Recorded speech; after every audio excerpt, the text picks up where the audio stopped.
Eu gostaria de convidar você, então, a abrir a sua Bíblia no Salmo 127.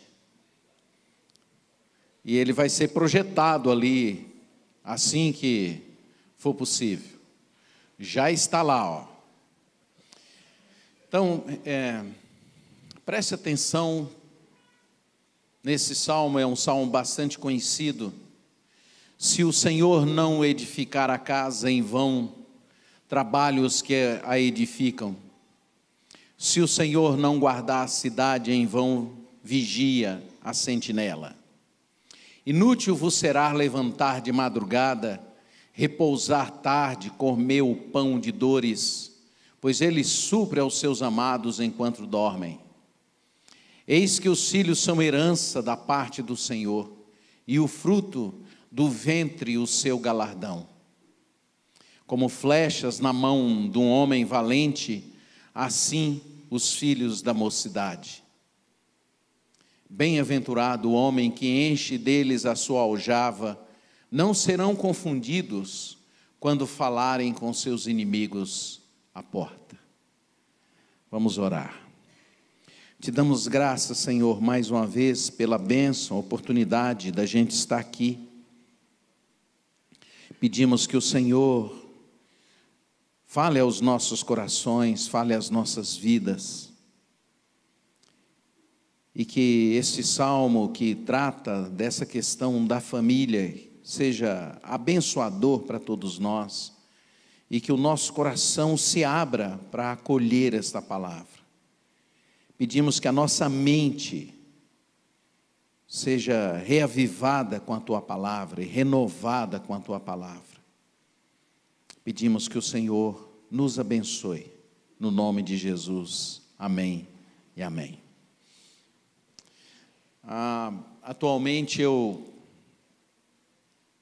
tenho percebido entre os jovens uma certa dificuldade para eles buscarem, eu vou dizer assim, um lar. As pessoas atualmente estão se juntando a um número imenso de jovens, especialmente nas nações de primeiro mundo, que já não se casam. Se juntam, vivem juntos há algum tempo e depois se separam, aí passam um tempo solteiro, aí se junta com outra pessoa. As pessoas estão se casando já mais tardiamente, no nosso caso aqui no Brasil, e alguns têm sofrido decepções, tem muita gente com medo do casamento, tem muita gente assustada com a vida que eles percebem na vida dos outros. Muitos não querem conviver com outras pessoas, vão se isolando. Muitos não querem formar um lar porque eles percebem que há diferenças que precisam ser superadas. Então eles preferem se juntar, ver se vai dar certo. E depois, então, eles dizem, deu certo, então eu vou ficar uns 5, 6 anos com essa pessoa. Se continuar dando certo, a gente fica mais uns 2, aí depois a gente se separa. As pessoas não querem superar as suas diferenças, não querem dividir espaços, não querem compartilhar a vida, não querem ceder, não querem abrir mão.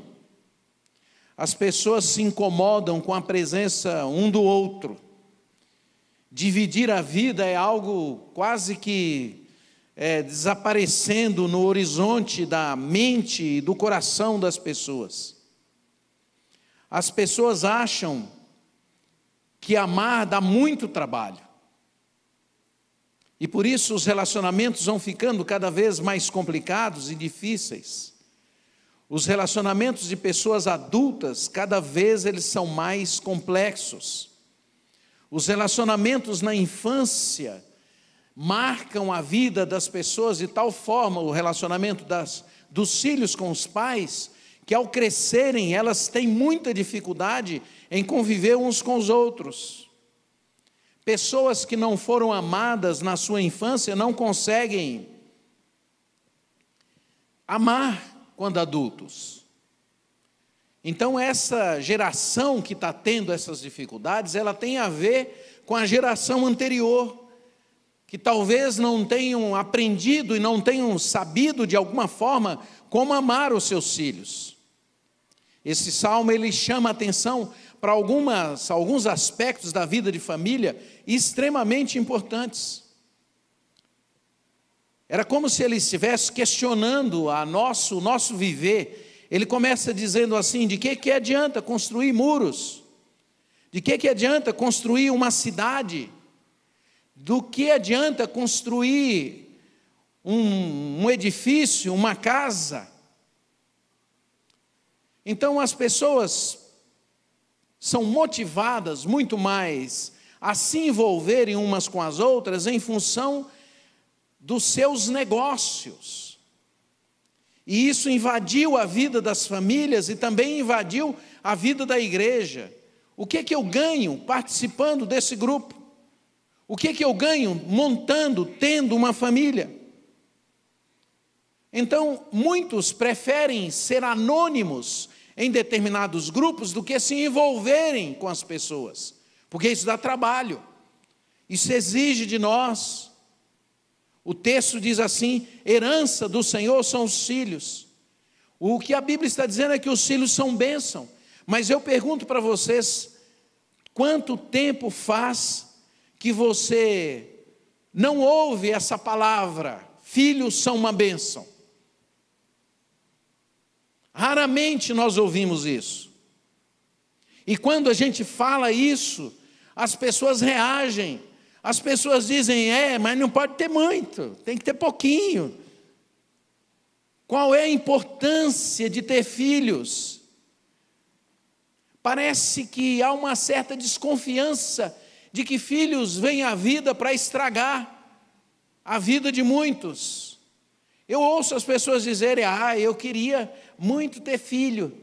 Aí o marido fala: eu não queria muito ter filho, não, dá muito trabalho. Aí alguém diz assim: mas como ela queria, eu resolvi então casar, dar um filho para ela. Como se fosse problema, como se fosse dificuldades. Do ponto de vista de Deus, filhos são bênçãos, porque eles produzem em nós, eles mudam a nossa vida, eles são usados por Deus para sermos transformados. É ao contrário do que muitos pais pensam. Muitos pais pensam assim: não, Deus me deu um filho para que eu entorte ele do jeito que eu quero. Não é isso. Deus te dá filhos para que você seja mudado, para que você seja transformado, para que você mude o seu coração. E quando você não tem essa compreensão, você não consegue conduzir a vida dos seus filhos de uma forma adequada. Quando você resiste a essa ideia de que os filhos vieram para transformar a sua vida, você vai ficar a vida inteira tendo problemas e dificuldades de relacionamento, e achando que o seu filho veio ao mundo para atrapalhar a sua vida. É por essa razão, por vivermos esse tipo de percepção da vida, que vão nascendo essas pessoas absolutamente, desculpa a expressão, mais doidas. E mais incrível é que tem 80 milhões, 60 milhões para votar nesse tipo de gente, como aconteceu agora recentemente nos Estados Unidos. Gente completamente fora, como diz a moçada, fora da casinha.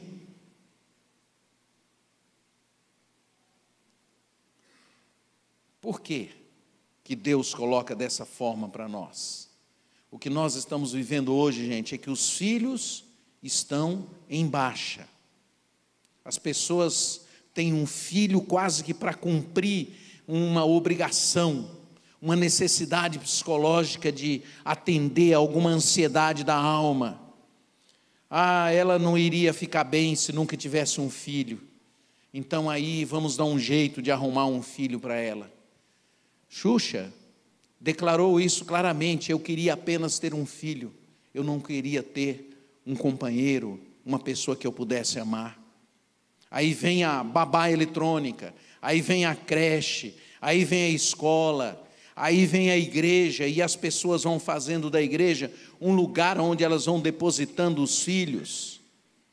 A igreja, então, para alguns, passa a ser o lugar onde se resolve o problema dos filhos, e o resultado disso, como eu tenho dito, é uma geração de jovens fragilizados, de gente despreparada, de gente adoecida, de gente anêmica do ponto de vista emocional e espiritual, gente sofrendo, que não sabe como enfrentar uma perda, jovens que não sabem como encarar a existência, jovens que não sabem como superar as diferenças, gente impermeabilizada, nada os comove, porque eles não encontram um ambiente de família onde eles possam de fato desenvolver a sua vida e a sua personalidade.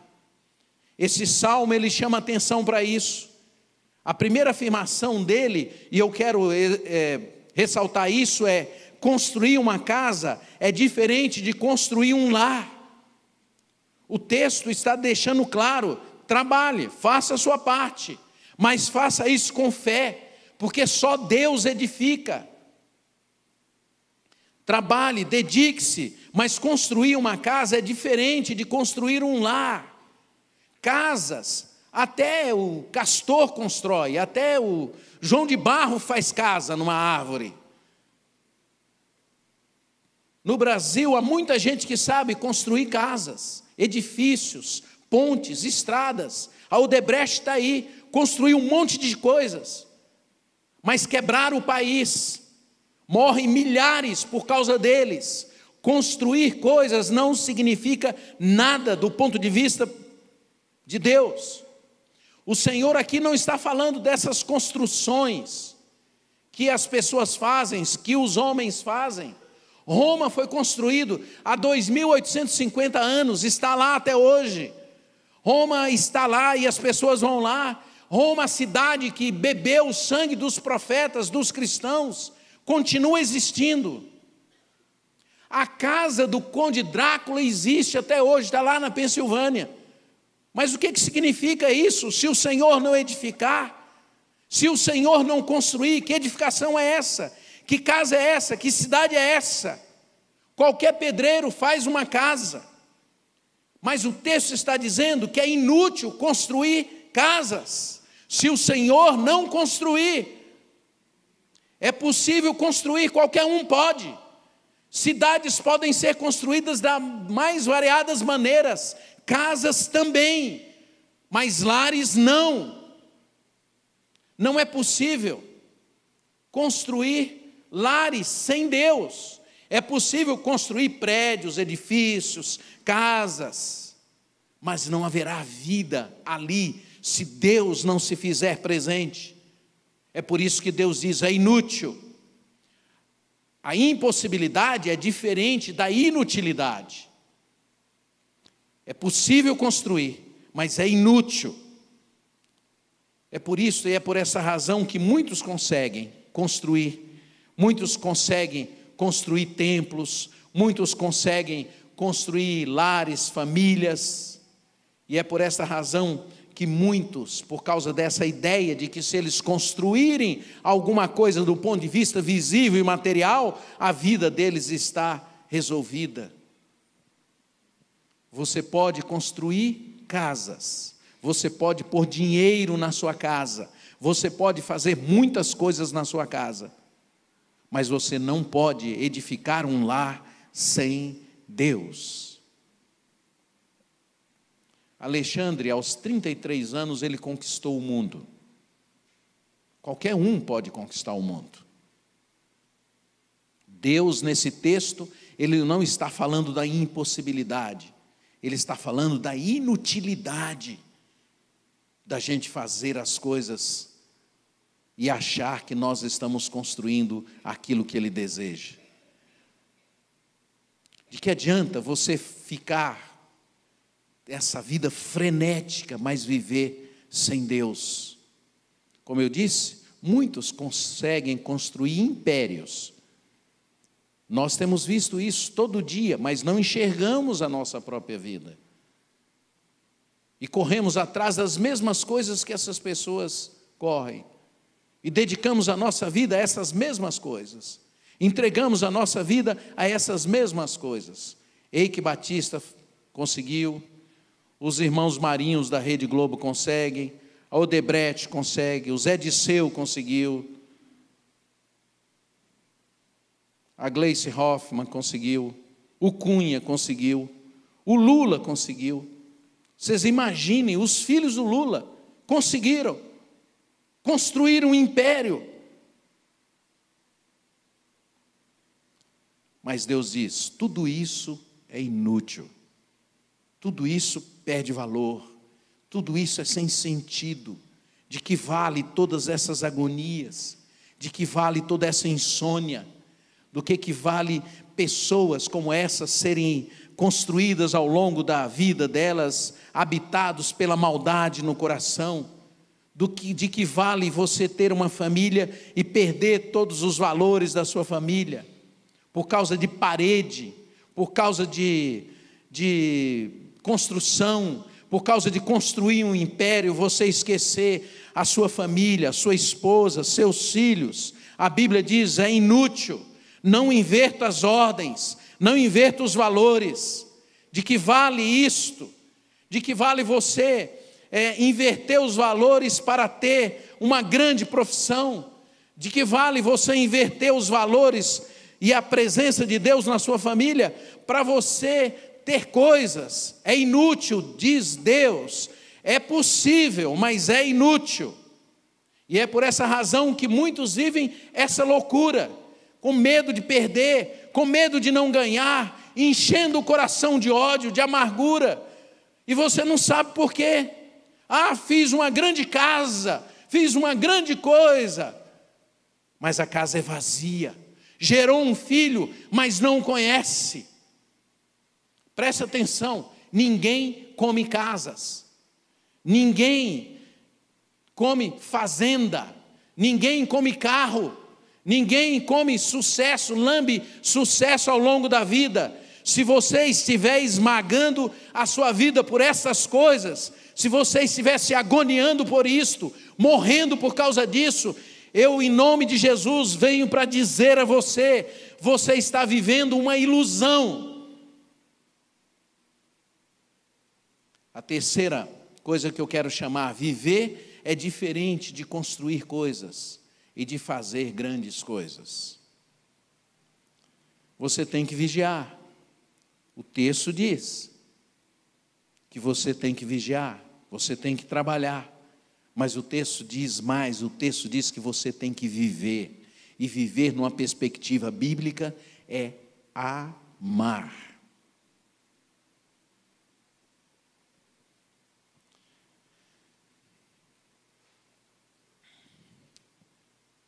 Qual é o prazer que você tem tido em viver? Como é que você vive? Se você pegar o texto de Eclesiastes, lá no capítulo 5, você vai entender um pouco melhor o que é viver a dois. Lá diz assim, goza a vida com a mulher que você ama. Lá não diz assim, goza a vida com um carro que você fica lustrando. Lá não diz assim, goza a vida com as panelas que você fica brilhando. Lá não diz assim, goza a vida com o seu sucesso. Lá diz assim, goza a vida com a pessoa que Deus colocou ao seu lado para você viver com ela. Tem gente que ama mais a casa, ama mais as coisas do que o marido. Tem gente que ama mais o carro, os jogos, as brincadeiras, os livros, do que a esposa. Foi feita uma pesquisa sobre o que era mais importante para os homens. O que vocês acham que apareceu na resposta? O carro.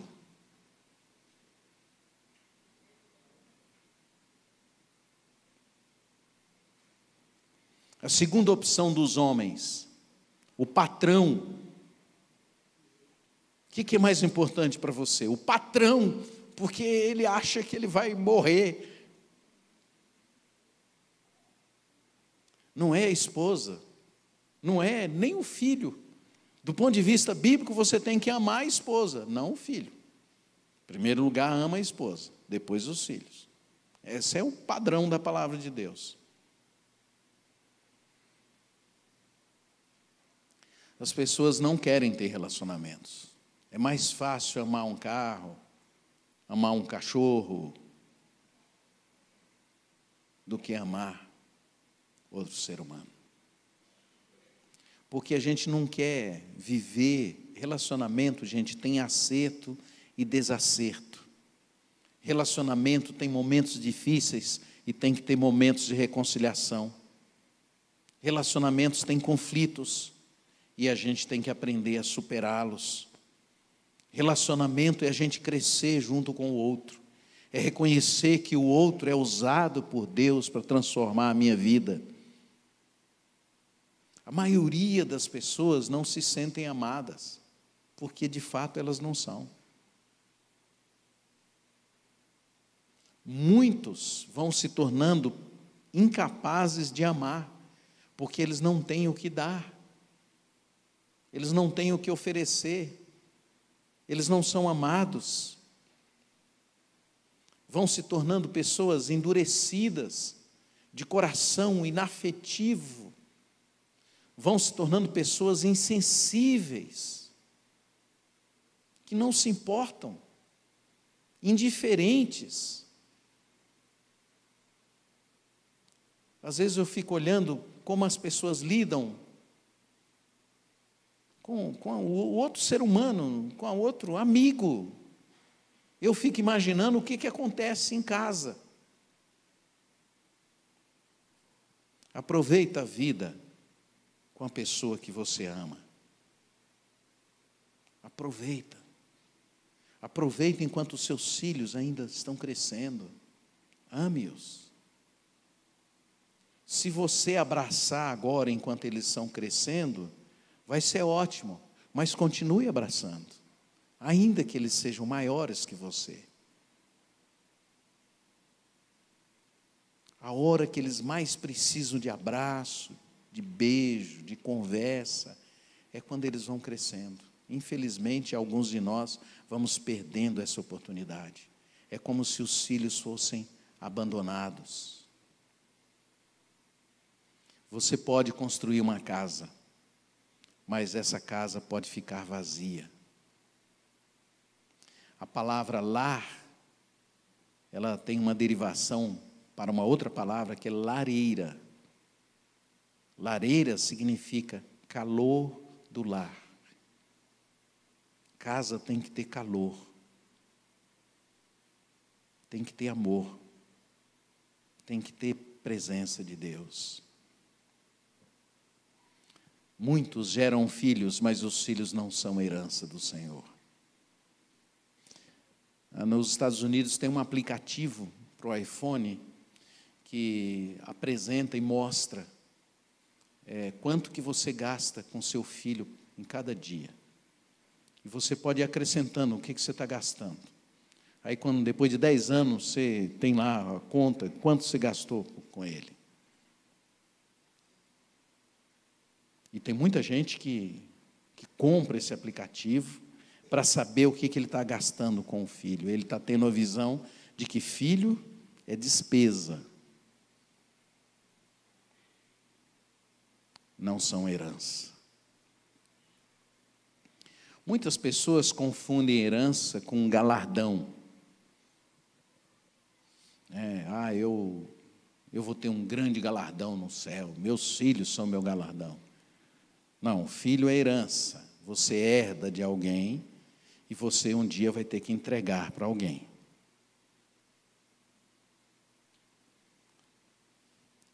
galardão tem a ver com o que você faz na vida. Os filhos têm a ver com o presente que você recebeu de Deus e como você vai entregar para eles. Hoje eu tomei a liberdade de mostrar para vocês a minha família. Pode ser, Eric? Pode colocar no telão?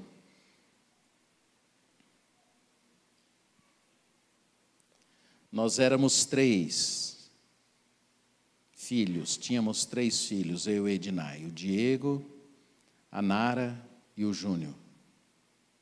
Aí vieram 2, a Kira, que é a esposa do Diego, e o Davi, que é o marido da Nara. Agora põe o outro, por favor, o próximo slide. Aí veio esse menino aí. Veio o Noah.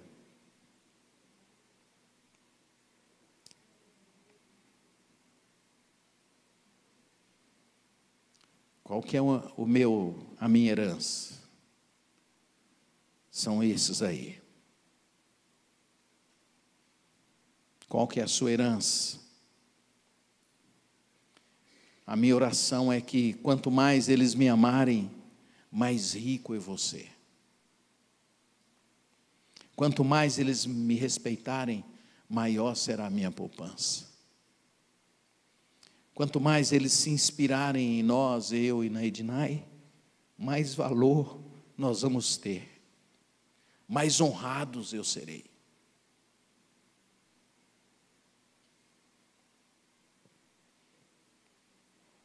O que você quer? Palácios? Casas? A palavra de Deus diz assim: se não tiver amor, é inútil. Construir coisas é diferente de confiar em Deus. A palavra de Deus, esse salmo diz assim: aos seus amados Ele dá enquanto dorme. Isso aqui não é poesia. Ele dá enquanto dormimos. Ele dá mais do que nós precisamos. Ele dá além do que precisamos. Ele faz cafuné na nossa vida. Ele nos trata com amor, com carinho. Quantas vezes na minha vida eu tive necessidades e, de repente, o problema era solucionado. Quantas vezes eu não tinha necessidade alguma, apenas saudades no coração, e Deus providenciava de alguma forma um jeito daquela saudade ser suprida.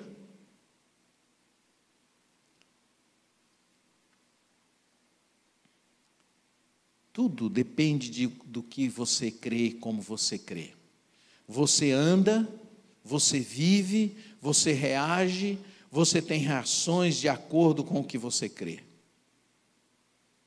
Então, eu tenho algumas coisas para encerrar e dizer para você. Seja verdadeiro.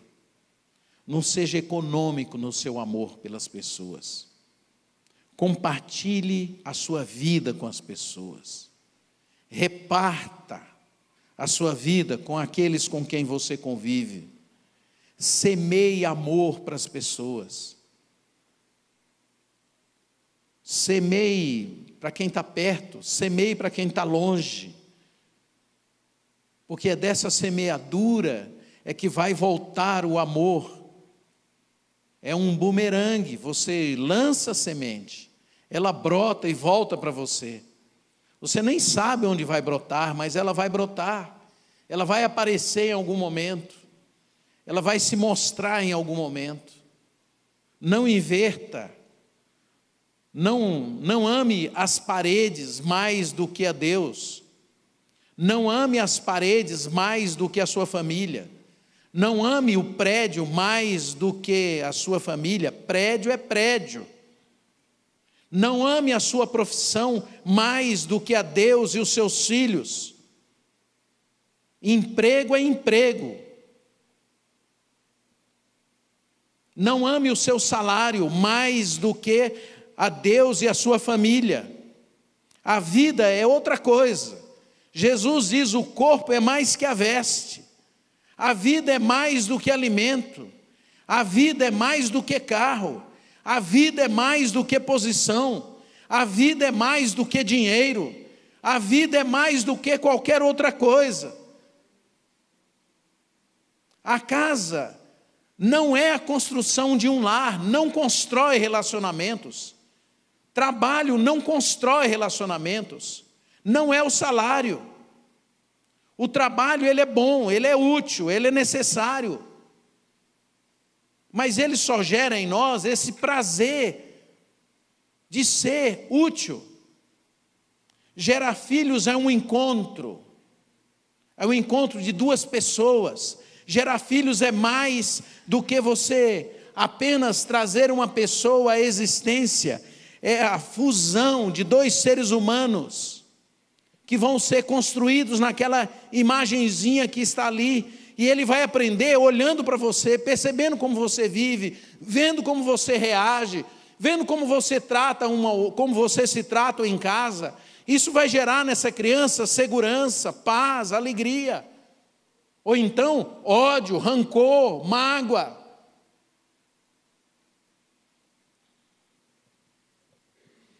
A gente precisa olhar para os nossos filhos e pensar o que eles vão ser. Será que eles vão ser o melhor de mim? Ou eles vão ser o pior da minha vida? O que eles serão? O que eles vão herdar da minha vida? O que eles vão levar no coração deles?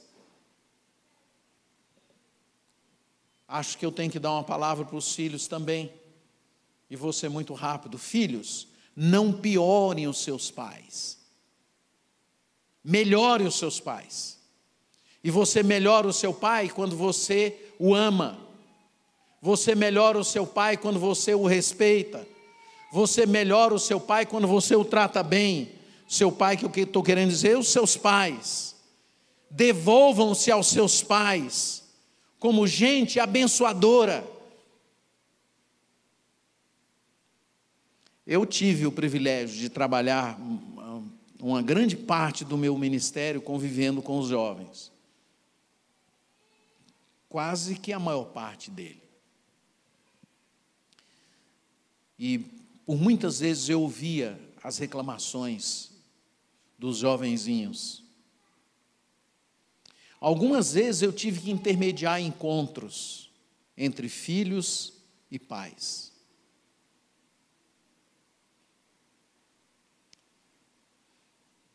Pais que não falavam mais com os filhos, que não abraçavam mais, que não conversavam mais, rompidos, agredindo já um ao outro fisicamente.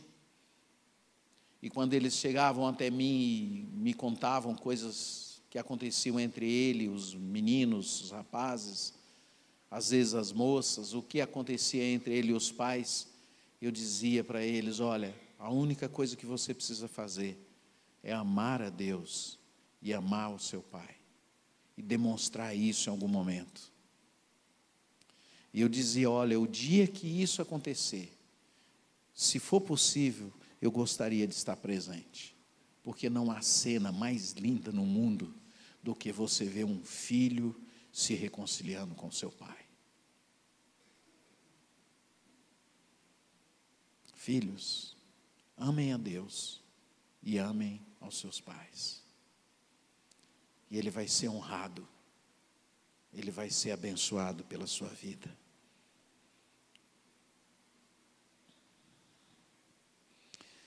Tenho pensado que muitos conseguem amar aqueles que não geraram.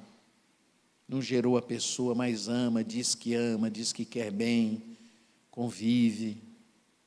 Mas muitos não conseguem amar aos seus próprios filhos, aqueles que você de alguma forma contribuiu para que ele viesse à existência.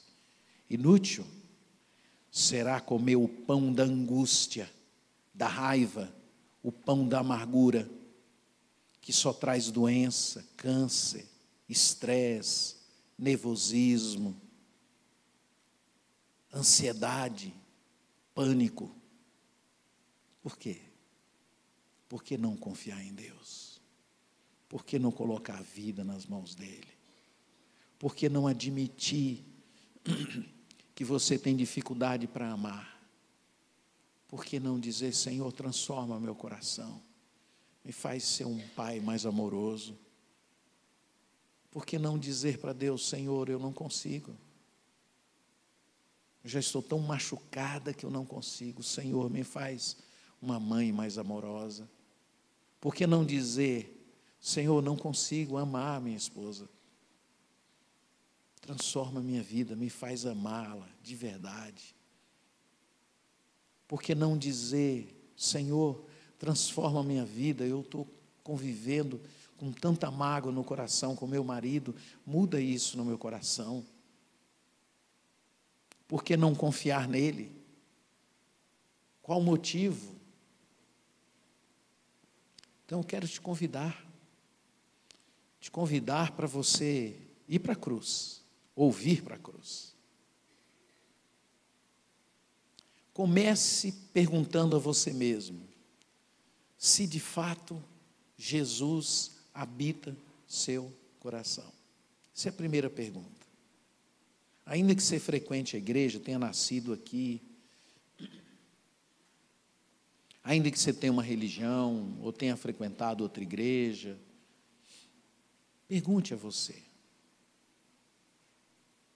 se é compatível o que você tem dentro de você com a pessoa de Jesus. Se é possível Jesus morar num coração cheio de raiva, de rancor, de amargura, de ódio.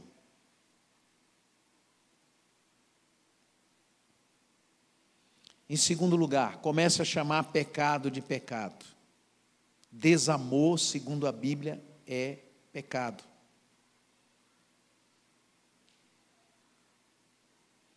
Mas se você começar a colocar diante de Deus, Ele vai purificar você, Ele vai transformar a sua vida, Ele vai mudar você. Em terceiro lugar, entregue os seus direitos a Deus. Fala: Senhor, eu me sinto que eu mereço tanta coisa, mas por favor, mude isso no meu coração. Entregue. Fala: Senhor, eu não tenho direito. Eu quero entregar tudo que é meu nas tuas mãos, todos os direitos que eu tenho. E por último, não seja resistente, pare de dizer que é o outro que é culpado.